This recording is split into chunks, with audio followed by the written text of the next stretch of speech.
Hello and welcome to OnceHub video tutorials. My name is Reema. I am a part of support team here in OnceHub, and today we'll see how you can create master pages with booking pages first scenario.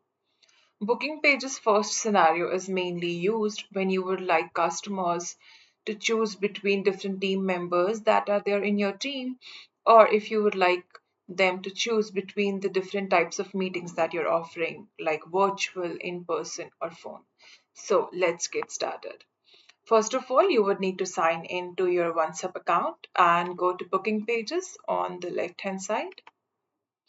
We would first need to create a master page. So you will click the plus icon for the master pages section, and I'll name it testing.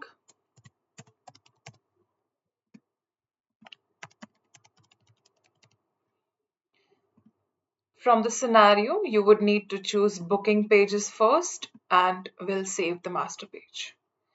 Once saved, you will go to event types on assignments, and from the drop down, we will choose the booking pages that we would like to include in this master page and save. Now, if we check the link for the master page, you will see customers will be able to choose between the two team members. And similarly, they would be able to choose the different types of meetings that you are offering. And that's it for today. Thank you for watching.